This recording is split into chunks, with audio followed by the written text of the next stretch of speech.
Whether you're in a department store, are car shopping, or are thinking about buying or selling a home, consumers tend to avoid salespeople at absolutely all costs. It doesn't come as much of a surprise to those of us in sales. No one likes to be bothered or pressured into buying something they're not sure they want, and living in the information age with all data and information available at our fingertips, many wonder whether salespeople are even necessary to begin with. What can a salesperson tell me that I don't already know or can't find out? Why should a salesperson earn a commission when I, as a buyer of products or services, have already learned everything I feel I need to know?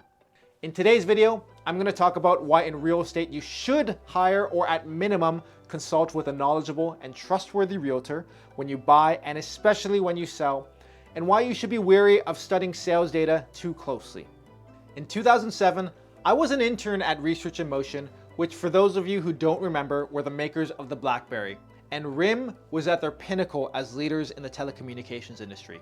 RIM stocks were perpetually climbing, seemingly 20% every quarter, and a lot of people were making really good money.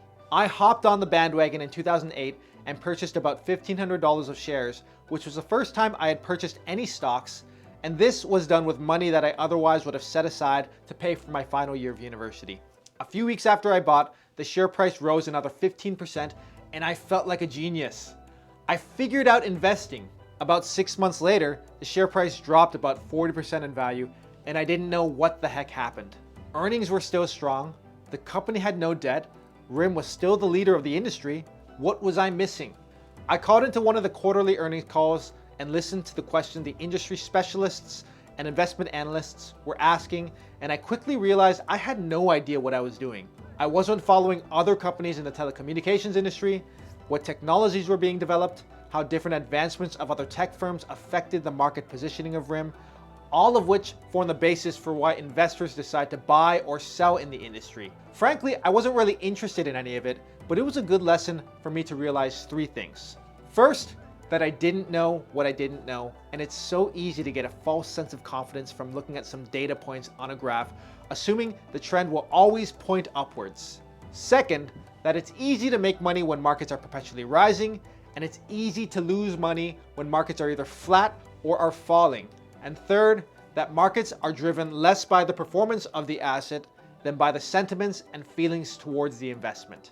I believe these lessons transfer over to today's Toronto real estate market, as it's showing signs of stagnation during the spring market of 2022, which should be the busiest time of year.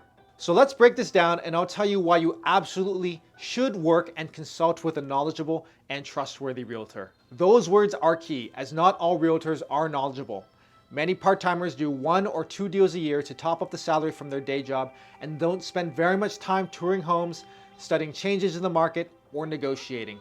As far as the trustworthiness of a realtor goes, I always look to see if a salesperson takes a balanced approach to the market, but in whomever you choose, you should be confident that they're looking out for your best interests, so trust your instincts. So lesson number 1, you don't know what you don't know.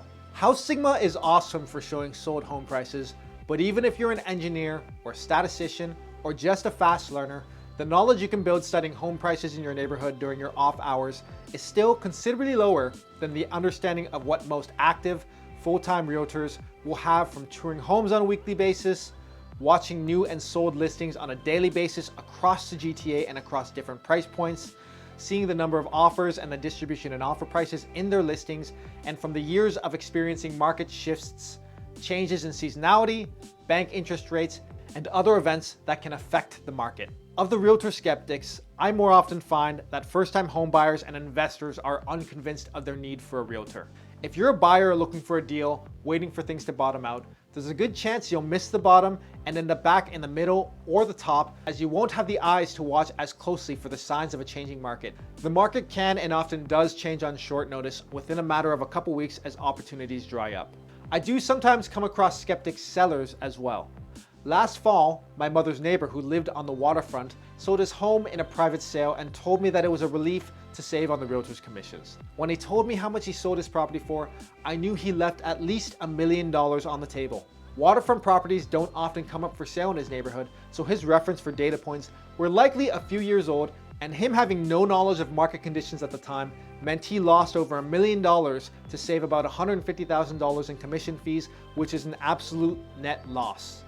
Lesson number 2, it's easy to make money in a rising market and easy to lose money in a flat or falling market. I'm not a realtor that believes real estate prices have unlimited room for growth and that anything that is purchased today will turn into gold in the next 5 years. If this stagnation says anything, it suggests that unless the GTA home buyer can afford to spend more money either by making more money or by interest rates dropping again, home prices might be close to their apex and we might be close to seeing low single-digit price growth for the next number of years. Moving is expensive and burdensome, yet a lot of us have moved more than once in the last 10 years. A rising market helped cover the costs of those moves, but as the real estate market transitions, home sellers and buyers need to be educated and thoughtful on their true goals and needs because the cost of your next move may not be recoverable for some years to come. Lesson number 3, markets are driven less by performance but by the feelings toward the investment. This is so true in real estate. A waterproof foundation, new roof, and updated furnace aren't sexy and are not what gets a home sold. They're just nice to haves. Fresh paint, updated flooring, kitchen islands, and a modern staging is actually what gets homes sold for the upper end of market value. These moderate property refreshments aren't always obvious to the untrained eye, but an experienced realtor can show you how to modernize a home on a budget. This is especially important if you're a buyer on a budget, as this will allow you to shop for a home offering great value. And if you're a seller, a good experienced realtor can show you the right refreshments that will allow you to maximize the sale price of your home. So that's it for me this time around. What are some great investment lessons that you think apply to real estate? Leave your comments down below. For any questions or inquiries, you can reach me online at johnleehomes.ca, by email at johnleerealestate@gmail.com, or by phone or text at 647-983-0770. I'll see you guys on the next one.